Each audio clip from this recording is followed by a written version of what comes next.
Hi everybody, this is the Baseball Hut, the amazing, spectacular, terrific, the great one, the People's Champion, your host, the Hut, and welcome back to the Baseball Hut 2, where we talk about other teams other than the Mets, believe it or not.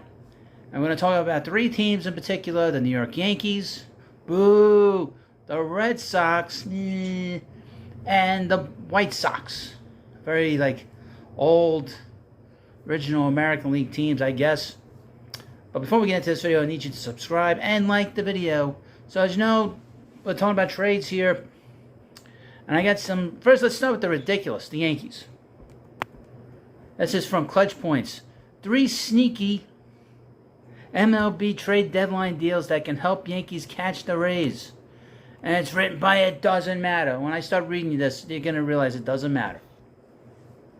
The 23 MLB trade deadline is on the horizon. That's on August 1st at 6 p.m., which means that rumor season is upon us, and the New York Yankees in third place in the loaded American League East, and in need of a shot in the arm with superstar Aaron Judge injured. Now, Judge could be out for the season. He seems to be...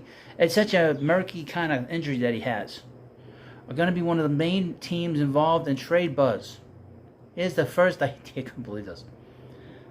All right, let me just jump to the ideas. First one, number 3. Can't believe I'm reading this. Yankees trade for Mets outfielder Tommy Pham. Let's start with the most unlikely trade. Yankees pulling off a deal with the crosstown rival New York Mets ahead of the deadline. The Yankees and Mets have partnered up for just 16 trades since 1996, so it's not out of the question, but also not the most likely occurrence either. However, there might be a reason for the two clubs to do business together this year.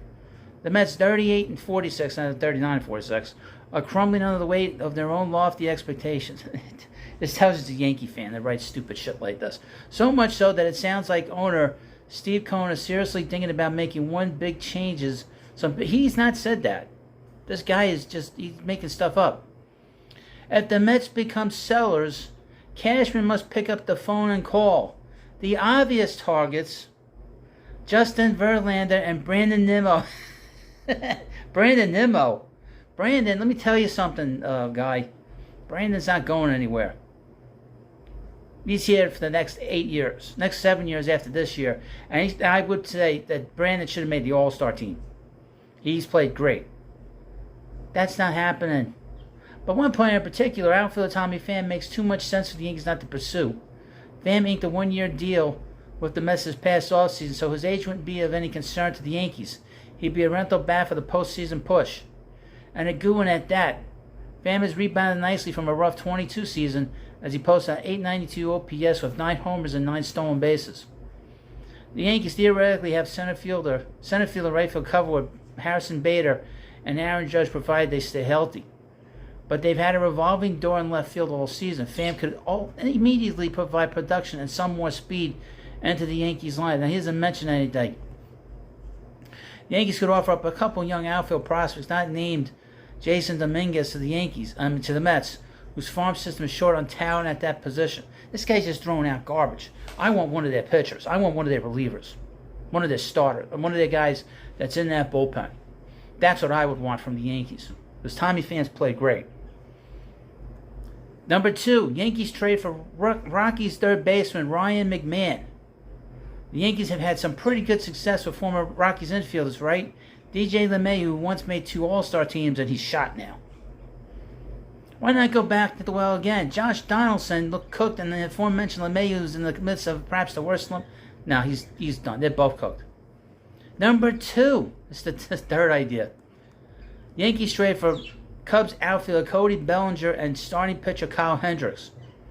Maybe there is one semi-large blockbuster trade here. The Cubs, 30-45, are not quite ready for contention. Plus, their farm system is short of middle infield prospects. Meanwhile, the Yankees have needs in the outfield and could probably use another starting pitcher. You know the old adage. Bellinger, who inked a 1-year deal with the Cubs this past offseason, has seemed to look more like the back of his baseball card despite what the underlying metrics say.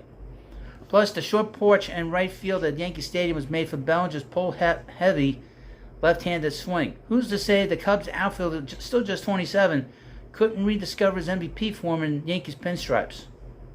Meanwhile, Hendricks, a fan favorite and the last remaining player from the 2016 World Series winning Cubs, has enjoyed a resurgent year at the age of 33. Now, Hendricks is probably going to get traded someplace.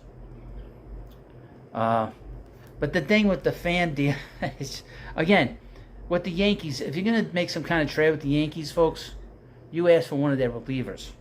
And then we'll start talking. Next up, the Chicago White Sox. This is from Fansided. MLB rumors. White Sox start screwing up teams' trade deadline plans. The Chicago White Sox could be sellers at the August 1st MLB trade deadline, but they reportedly won't get much value for one player in particular. The White Sox are in the midst of another less-than-ideal season entering July 4th. They are 37-49 in the year, but remain just 6.5 games behind the Minnesota Twins for first place in the division. That's how poorly the division as a whole has been playing. With the trade deadline approaching on August 1st, selling could be appropriate action for the team. The Athletic's Ken Rosenthal, a.k.a. the Munchkin, wrote in a column on June 16th that the White Sox at the time told teams they were only open to trading players that were on expiring contracts and weren't under team control for a lengthy period. For one of their big-name players that fit in that category, they may not be able to get that much in return for them. In his latest column for USA Today, Bob Nightingale writes that White Sox shortstop Tim Anderson's trade value has plummeted, as he's in the midst of a rough season in the batter's box. As Nightingale writes in his column linked above, you don't need to know about that, Anderson has struggled this season, most notably in the batter's box, as he still has yet to hit a home run. Before the start of the season, he played for Team USA in the World Baseball Classic and put up good numbers at the plate. In 6 games, he recorded a .333 average. Well, that didn't matter.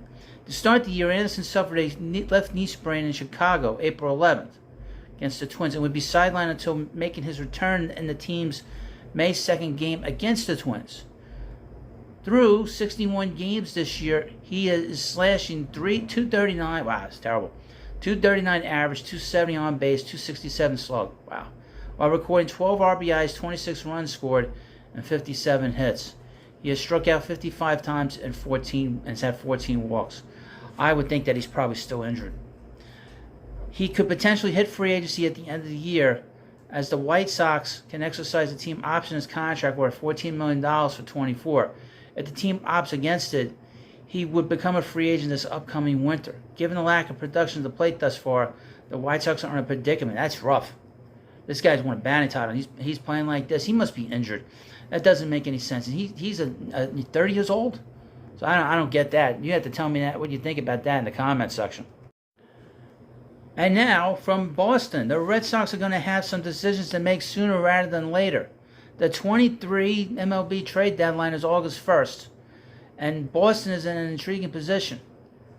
They are currently 43-42, and realistically could compete for an American League wildcard spot if it could string together a few wins. They also could hit a rough patch and fall completely out of the postseason race. The Red Sox are in a murky spot. The trade deadline is coming up quickly, and the Red Sox will have to decide whether it wants to buy, sell, or some combination of the three very shortly. Now, I would mention about the Red Sox. They're in last place, but they got a winning record. They got 4 of the best teams in the American League in the division. The Yankees, the Rays, the Blue Jays, and the Orioles. 3 players that reportedly could make sense to be on the move are slugger Adam Duvall, pitcher Nick Pivetta, and utility man Kike Hernandez, according to the Boston Globe's Chad Finn. Quote, the must-move is Duvall. Although he's struggling since coming back from his wrist injury following Aaron Judge-like start, he's a legit power threat and steady corner outfielder who ended up being a helpful in-season pickup for the Braves during their run to the 21 World Series title. The Red Sox should be playing the dynamic Duran, who has improved so much at 26 that it's almost hard to fathom in center field every day. If Duvall starts hitting with power again between now and the deadline, he should have plenty of appeal. Also locked into the movement category, Pivetta and Kike Hernandez. While it would be sad to see any of them go, a move of any of the trio makes sense. Young speedster Jarren Duran has taken a massive step forward and should see more time in center, which would take time away from Duvall. Now, I was watching the game before on Wednesday night, and it seemed that Duvall was playing center field. Pivetta was moved to the bullpen. Let's talk about Pivetta. And he has impressed, but he's likely would like a bigger role than he currently has. There's sure to be a multitude of clubs looking for pitching, both starting and relief, ahead of the deadline, and Pivetta could bring in a solid haul through trade. That's a guy that'll bring in a lot of good players. Kiki Hernandez too, by the way. Kiki will bring in a lot. He is a role player of the major order. That guy rakes in the postseason. That's a guy. If you're going to postseason, if you're a team. If you're one team that needs a power hitter, needs a little help on your bench, and needs relief help, you could probably swing a deal for all three of these guys. Why not? They could all help any team in baseball could use these guys. All three of them. Well, you let me know what you think about this video. What do you think about the White Sox predicament? What do you think of the Yankees? And, of course, let me know what you think about the Red Sox and their problems. They have a lot of problems. Well, anyway, thank you for watching this video. Please subscribe to Baseball Hut 2. Thank you, and I'll see you later.